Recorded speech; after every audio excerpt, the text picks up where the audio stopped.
In this special movie review episode of one of the most iconic basketball films in cinema history, Lucas, Ben, Maurice, and I peel back layers of this 1996 movie hit.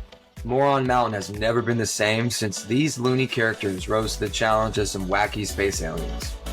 This film took his Airness to another level of entertainment, from NBA superstar to Hollywood actor. Warner Brothers took a risky shot at a live-action animation film and came out a winner, thanks to Bugs Bunny and Michael Jordan. To all NBA fans of all ages around the world, we present to you this movie review of the smash hit of the 1990s. I'm Uriah. I'm Maurice. I'm Lucas. And I'm Ben. And we're here to talk Space Jam. So what's going on, everyone? Welcome back to NBA Now and Then, the greatest comparisons. This episode has been in waiting for quite some time. We've been planning this for, I'd say, months. How are you guys feeling about this episode right now? If you think of basketball movies, everybody in my generation grew up learning about basketball because of this movie, because of the Looney Tunes. You know, you combine children entertainment and sports combination here. Yeah, absolutely. Maurice, so why are we talking Space Jam? What are you thinking right now? This episode is going to be fun. We catch all the demographics, all of the generations. Looney Tunes goes back decades. I mean, back to black and white. Yeah. And we got basketball fans. We got Michael Jordan fans. We got everybody coming together for this episode. This is going to be fun. Good blend of sports, film. Speaking of film, Ben, this is right up your alley. What are you thinking? Yeah, this was fun to revisit. It had been a minute. Kind of what Lucas was saying was 96 was a big year for basketball, I think, for a lot of people. And it was kind of like peak right in the middle of that, like from White Man Can't Jump to like He Got Game, just like such good basketball cinema. This is kind of right in the middle. And it really got the attention of kids because a lot of those movies are like rated R. Yeah. They're pretty graphic, some of the basketball movies we grew up with. And so from the soundtrack to MJ to all of it and just revisiting it almost 30 years later is wild. I can't wait to jump into that. You think about entertainment, right? For kids and adults, the NBA appeals to everyone. Obviously, you have Jordan. The humor, it hit home to me on all fronts. The zany antics of the Looney Tunes characters and some pretty decent acting, considering like you had NBA athletes who weren't professional actors. And the one other thing, guys, when you rewatch this movie, did it zip by or what? It was It did. It was a fast-paced movie. It didn't feel like it was dragging on too long. I thought it was great casting, even the voiceover actors of the movie that we'll get into. So that being said, are you guys all set for this movie review? Let's go. All right, let's do it. So Space Jam came out in 1996. The story begins in 1973 with a young Michael Jordan playing basketball outside at night, telling his dad his dreams to play in the NBA. He talks about winning championships and one day, well, maybe even try baseball. A brief montage follows showing his real-life career, college stardom, NBA dominance with the Bulls, and his first retirement to play baseball.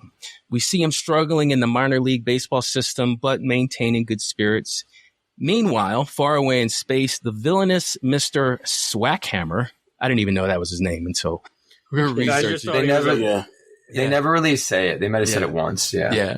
So the villainous Mr. Swackhammer, owner of the alien amusement park Moron Mountain, needs a new attraction. He sends his tiny alien henchman, the Nerdlucks, to Earth to capture the Looney Tunes. The aliens descend underground to the Looney Tunes cartoon world, interrupting Bugs Bunny and his friends. When the aliens demand that they come with them, Bugs suggests they settle it with a little competition. The aliens agree, and the Looney Tunes, thinking the little creatures are harmless, choose basketball as a contest. The act ends with the Nerdlucks stealing the talents of NBA stars, transforming into towering monsters and prompting the Looney Tunes to realize they're in trouble, leading them to try and recruit Michael Jordan. What do we think about the first act, that little summary? Any scenes stand out to you guys? When they were stealing the talent, right? Essentially, Michael's like poking fun out of himself. He filmed this in the summer of '95, so it's not that far after his baseball journey. And so it's good that he was able to find a sense of humor in that. I think the writing in this movie is so clever. Whoever the writers were on Space Jam definitely deserve some kudos too, along with MJ and obviously Bugs. But the opening scene, I thought it was really good. The baseball thing, he's at the plate, he strikes out, and then all the players in the dugout are like, yo, Mike, you look good when you strike out. When I strike out, it looks bad, but when you strike out, it looks good. Get him next time, Mike. Even that actor, like that guest actor that was playing the catcher, was so good. And I like the he's like, don't swing. Yeah. And the voice actors are unbelievable, man. They were really good. Yeah. And then I just have to point out the believability. Lucas said in his intro segment, they took a risk. Live action animation films, whether it's Who Framed Roger Rabbit or Mary Poppins, I mean, you take a shot, you could really swing and miss. No pun intended on the baseball discussion, but it really worked out. And then MJ's acting I think it was really good. Now I'll save that for later, but he just seems so natural. And that's the one thing, Ben, that MJ can hang his hat on as being a media darling, is he is always present in the moment. You just tell that he's like not thinking ahead or looking back. He's like right there. And that shows in acting. And that's a big part of acting. I'm sure you know that, Ben. Uriah and I talked about this. We're like, man, he can kind of act. And you didn't really realize that when you first watch it as like a kid or a teenager. You're like, oh, well, like you're just like, oh, it's Michael Jordan and a bunch of like Bill Murray and like a bunch of like cartoons. And you didn't really think about it. But yeah, comparing him to the other, like, obviously we know Barkley has, comedic timing. But outside of that, like you see other like Larry Johnson, Muggsy Bogues, Patrick Ewing, they couldn't really deliver the lines that well. Whereas MJ was pretty effortless. Now he would have had probably coaches and, more time since he's the lead, but yeah. Yeah, it's definitely comedic acting. There's one particular scene, Ben, where I think early on they're in the stadium and MJ's talking to whoever, probably his PR guy. And all of a sudden you see this animated spaceship fly by and you see Michael in that moment. He's like, what's that? That was like a really natural reaction. Yeah, and it's really interesting because, not to get like all film nerdy, but I think they surrounded MJ with so many amazing comedic actors so he could at least get a reaction. And I think even we're talking about the catcher, Bill Murray, I think whoever, the guy who directed this, and then Ivan Reitman who produced it, I think they knew that. Right. They had experience working with athletes or even kids. Kids don't have much training. And so there's all these tricks that you do to kind of cheat. It's really interesting what they did with Michael. Yeah. And that being said, we're going to take a break from talking about Act 1 and we're going to go into our segments. There's a question I have for you guys in terms of your first memory with Space Jam. Where did you see the movie? Who did you see it with? What was your initial reaction walking out of the theater or getting up off your couch? I'll go with Lucas first. What's your memory of Space Jam? I'll be honest, I don't exactly 100% remember the first time I watched Space Jam. I think I was, would it come out in 95, 96? So I was like 4. Right. So I will say that I think I think me and my family took a Greyhound to Six Flags when I was a kid. Right. And I'm pretty sure, I definitely remember one of the movies we saw was My Dog Skip, but I think Space Jam was the other one. And if you think about it, Six Flags works with Warner Brothers. That's their theme park, because they have the Looney Tunes there. Yeah. Look, I grew up on the Looney Tunes a little bit. I mean, they weren't my main focus diet, but, in terms of kids' cartoons, but I did watch them and I did enjoy them. So it was really fun to see, it was cool. That was the first time I got ever introduced to basketball. And that's what I was saying at the beginning. Like some of these kids, they didn't know about basketball until Space Jam. Hello. So, yeah. What about you, Maurice? What's your first memory of Space Jam? I remember summer of 96 seeing the trailer for it. Mind you, this is before, internet really being internet and social media and all that. I was like, oh, Michael Jordan's in a movie with Looney Tunes cartoons? It's like, whoa, that blew my mind. I was like That's 12 at the time. So I was like, wow, okay, this is a must see. I remember asking my mom to go see it. I think I saw it on VHS. That's how old I am. I saw it on VHS tape. It came out on VHS, yeah. Yeah, so it was a good experience watching that for the first time. About you, Ben, your first memory? this came out in the fall, like Thanksgiving time, but the lead up to it, what Maurice was saying, the trailers, and then the music was already out. Right. The R. Kelly song was already out. There's a couple other songs that were out that people knew about. So I think this soundtrack came out first. So I'm going to be honest. I think that might've been my first introduction to it, was the trailer. Right. And then, I probably saw it a couple times in the theaters. So in 1996, you have Looney Tunes, you have an established brand, obviously, for decades, and you have Michael Jordan with the NBA. Two figureheads came together and made it happen. Why was Michael Jordan the perfect choice? They already had feedback from the Spike Lee commercials with Bugs Bunny. Mm-hmm. So they knew he could act believably with a cartoon. I know that's like a weird thing, but from a Hollywood perspective, even if you have like a minute example, like that's enough. And then he was directed by a famous director, and those commercials were huge. This is 92, 93. And so they kind of knew there was like a little bit of a fan base with Bugs and MJ. Yeah. That is true. I think for me, it's pretty simple. It's a basketball movie. Let's get the biggest basketball star in the world. We've seen his star power on worldwide display during the Olympics. Magnetic in front of the camera, on the court or in a commercial, global icon status, the heroic comeback story of Michael Jordan.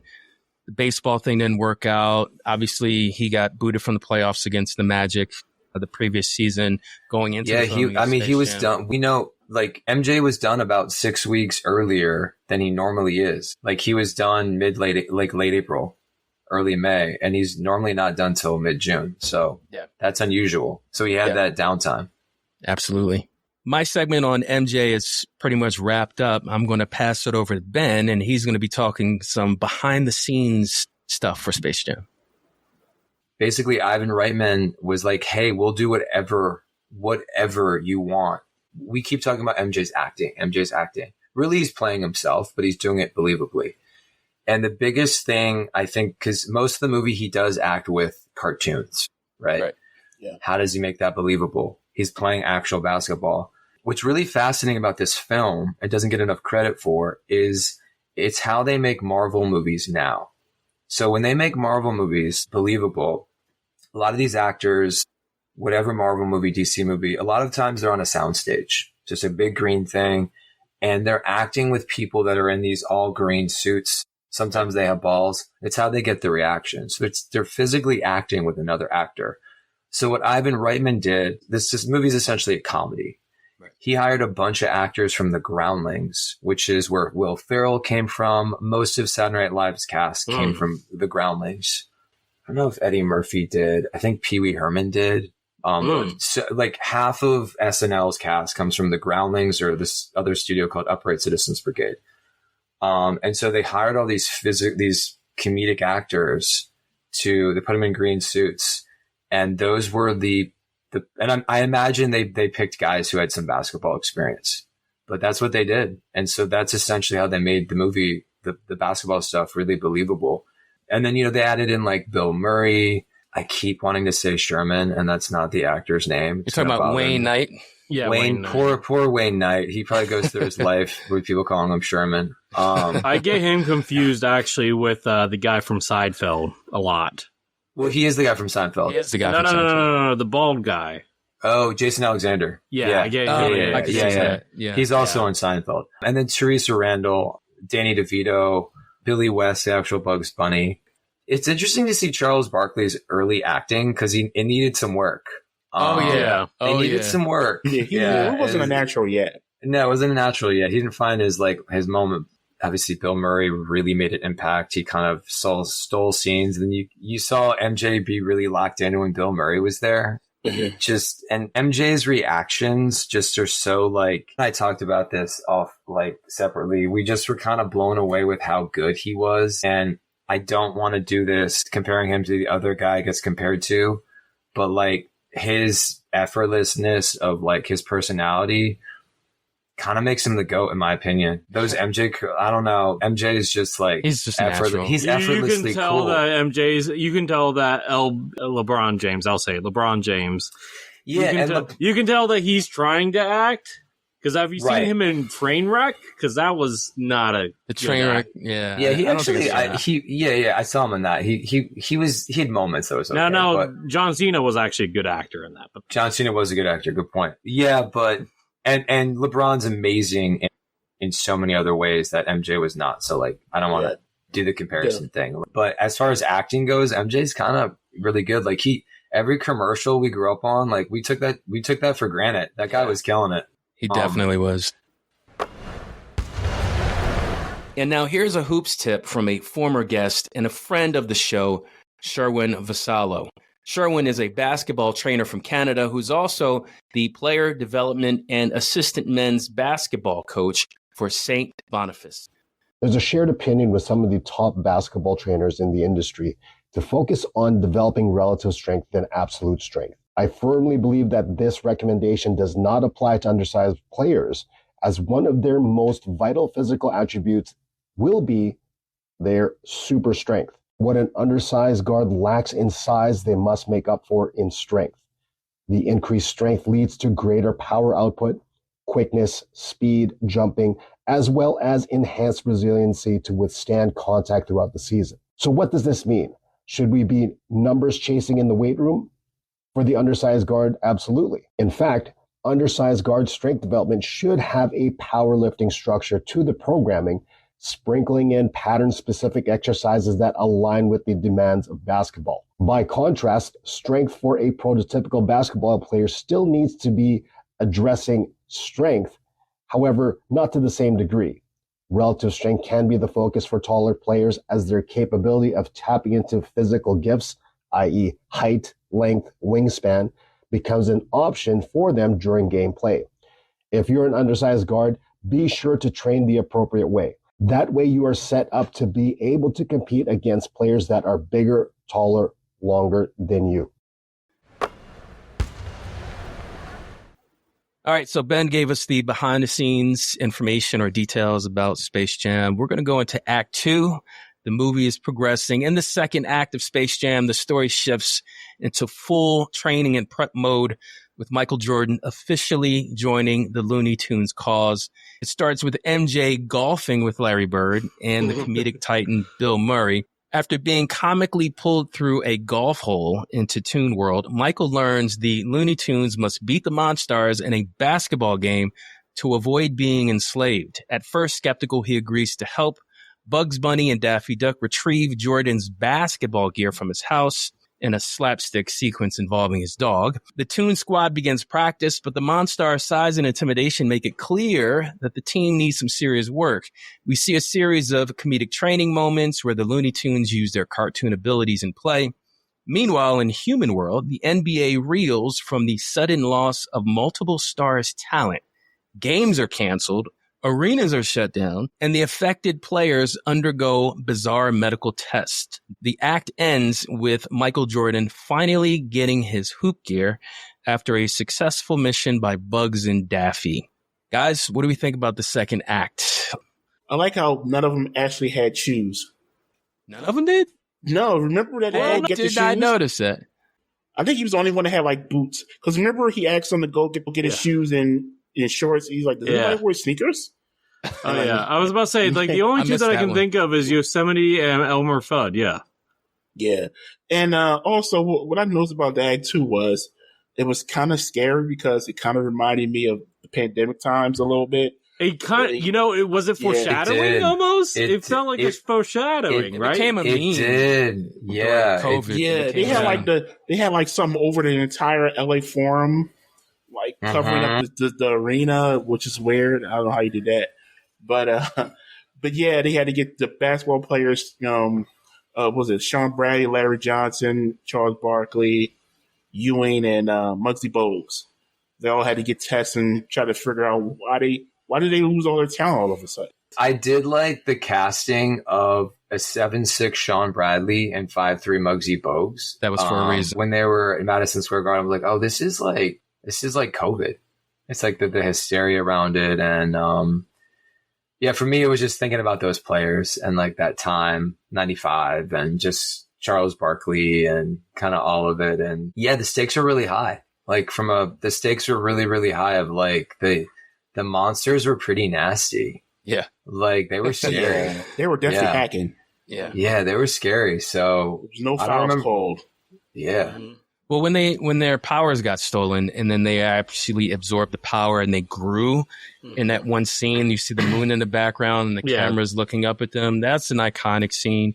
And also in Act 2, you see Bugs meet MJ and then Bugs gives him a kiss and MJ is like in his element acting with all these characters that aren't even in front of him. And we also get introduced to Bill Murray, who, let's be honest, guys, without Bill Murray in this movie, it does not succeed. No. Does not. Because he brings that humor for the adults who, ironically, in 84, right, he came to prominence. I mean, he was already on SNL, but Ghostbusters came out in 84. What year was MJ drafted? 84. So those two kind of like rose at the same time, and then they met at this special moment in 96. And Bill Murray was hilarious. I mean, remember, he's on the golf course. MJ disappears. Don't you steal my thunder with the. With all I'm gonna say is Bill Murray was like cheating.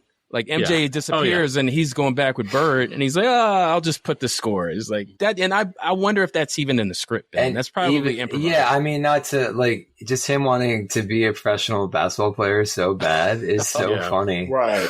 Yeah. Without Bill Murray, this movie is not as successful. It's a good point. Yeah. When the first time you see Bill Murray, he's golfing, and you think of Bill Murray, you think of Caddyshack, right?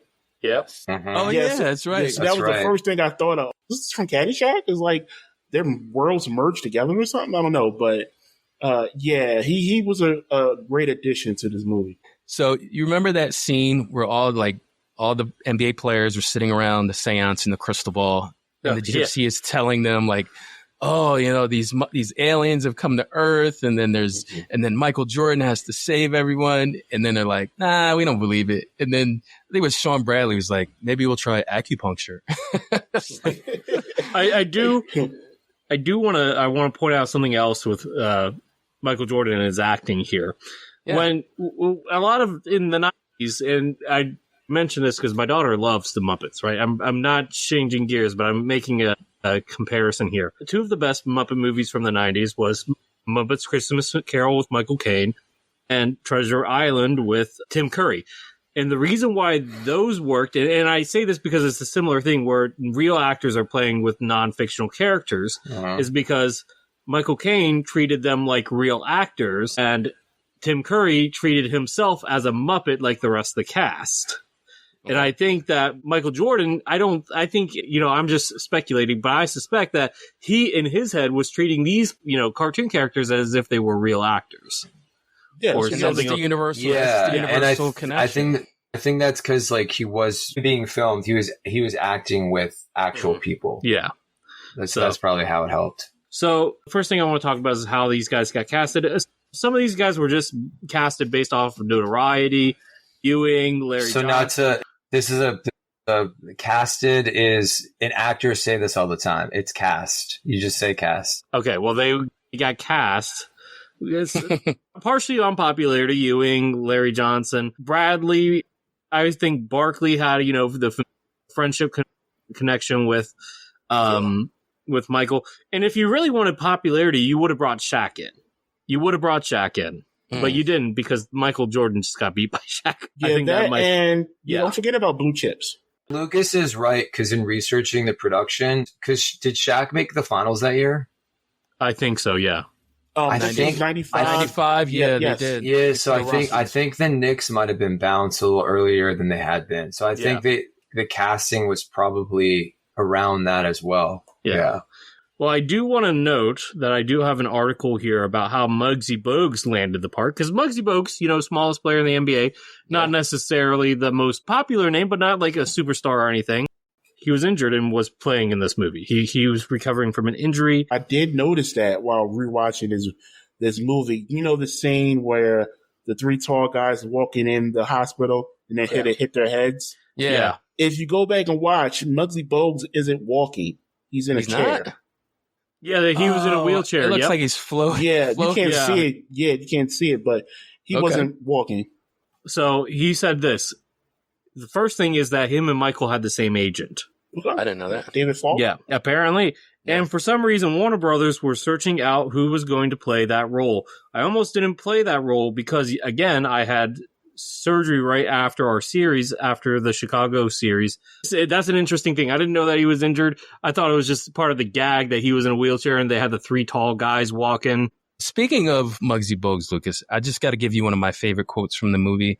So when they were all they were sitting down in I guess it was a therapy office with a psychologist. Yeah. So Ewing and all those guys are being talked to. And Muggsy's like, you trying to say I disobeyed my mama? I love my mama.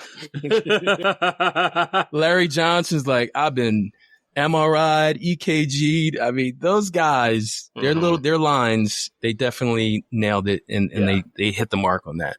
Well, that's another thing. I guess that's the next thing I wanted to go to was, what was some of your favorite lines? I'll start off with mine first. Mine is Bill Murray. I didn't catch this as a kid, but I got it as an adult now, so I find it so much more funnier. Basically, Bill Murray said, well, not a lot of white guys get into the NBA. But he was like, what about Larry? He's like, Larry's not white. He's clear.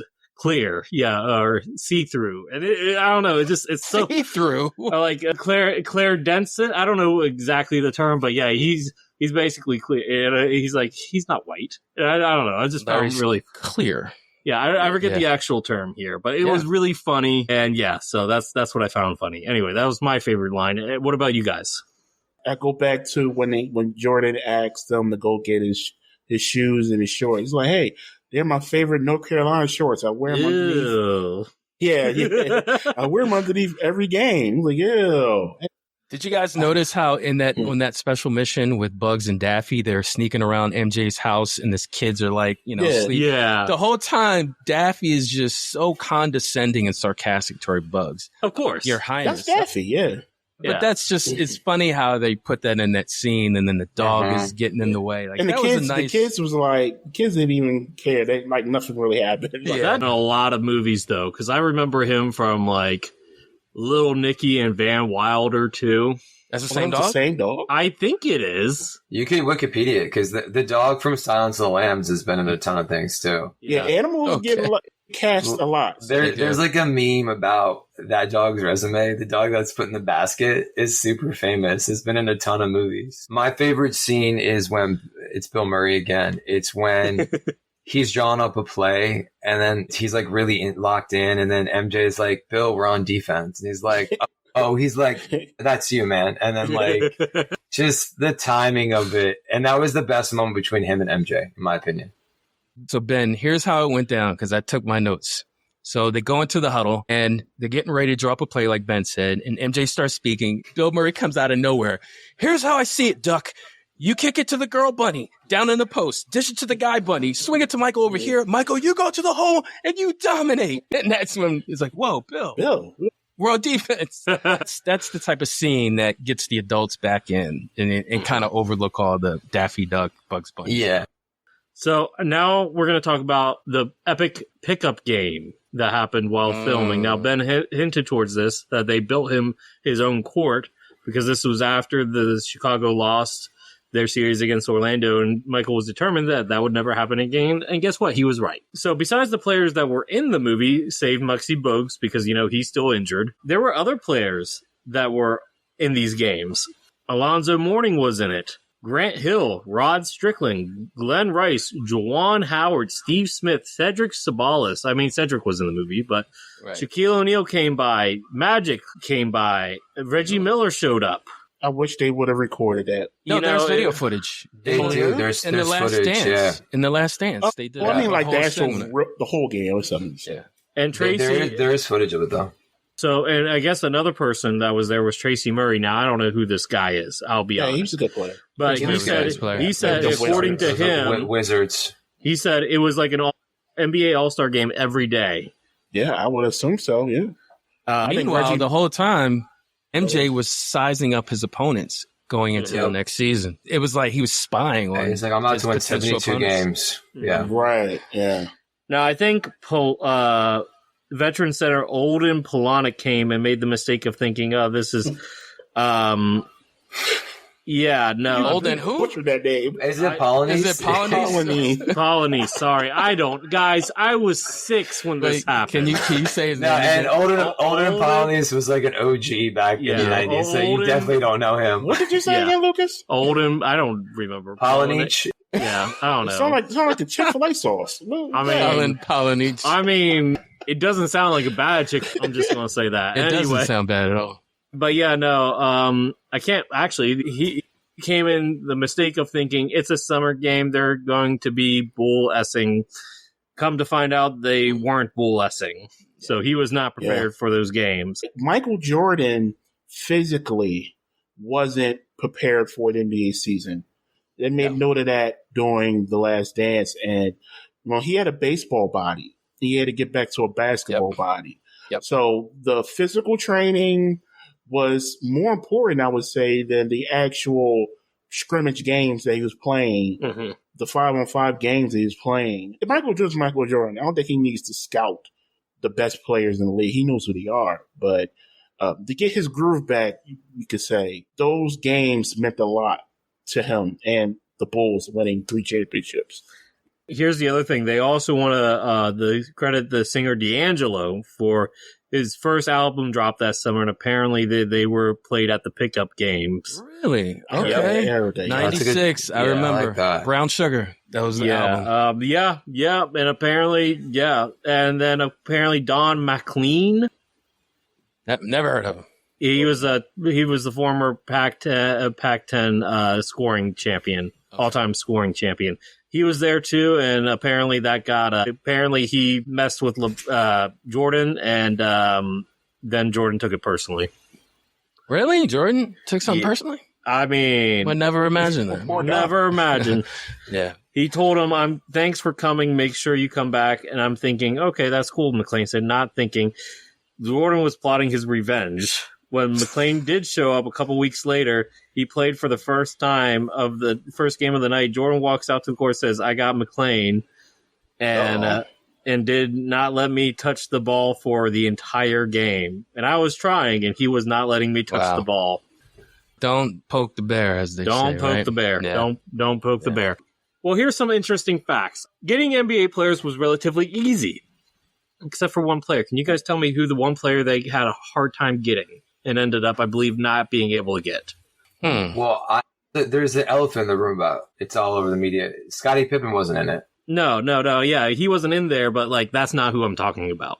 You're trying to see which player did not want to be part of it? No, that they could not get in. Oh, there. they couldn't get it. Probably Shaq. Okay, so my Shaq's guess. Ben's answer. I'm going to say Magic. I mean, they had Bird in it. Yeah. Okay, so you say Magic. Okay, fair. I'll go with... Oh, man. Who was 96? Gary Payton? All right, you are all three wrong. All right. Jorge Murad. George Murison. George Murison. Yeah, they could not get him involved. I guess that I would suspect that they wanted him to be the Sean Vlade Bradley. Well, Sean he was in a Bradley, movie. yeah. He was in a movie too. They got like the same height. Well, no, Yeah, he was in My Giant. He was He giant. was 7'7". Yeah. Bradley was 7'6". So the NBA probably wanted the shortest player in the NBA, Yeah, the tallest player. That's especially for Hollywood. the kids. Yeah. Yeah. He actually wasn't a bad player. I remember, right? I feel like he was their Boban. Yeah. Probably. I could see that. Yeah. They almost didn't get Bill Murray. What did you guys think that Jordan had to do in order to get Bill Murray to be in this movie? Oh, that's a good question. Size for sneakers. Sign sneakers. Maurice says that. Floor seats. Yeah, that was my guess. Yeah. You are all wrong. Jordan had to call and ask Bill personally Okay. Really? to All get right, I'm him to be into in the that. movie. Yeah. Really? I mean, they're Okay. both kind of goats, and yeah, it makes sense. I mean, Bill Murray was... I'm trying to think of a modern day comedian that is on like his level. I guess he's kind of like I'm trying to think of like actor comedian because he's not like Kevin Hart or Dave Chappelle, but like I'm thinking of like trying to think He's of the like best white guy right now. like Seth Rogen. I guess he's kind of like the Seth Rogen of back then. Is that fair to say? Yeah, I guess you could say it. Slapstick comedy. Yeah, I a can little see bit. that. Yeah. I mean, maybe more Fallon because Maybe- Fallon's a little funnier. It depends on what your preference is. Yeah. Yeah, Lucas. So we're going to swing back over and talk about Act 3. And then Maurice is going to take us out with some cultural impact stuff. Thanks for listening, everyone. Come back next Sunday for part 2 of our Space Jam movie review. Don't forget to rate, review, and subscribe to our show on Apple or Spotify. And make sure to follow us on social media. Thanks for all of your support, guys.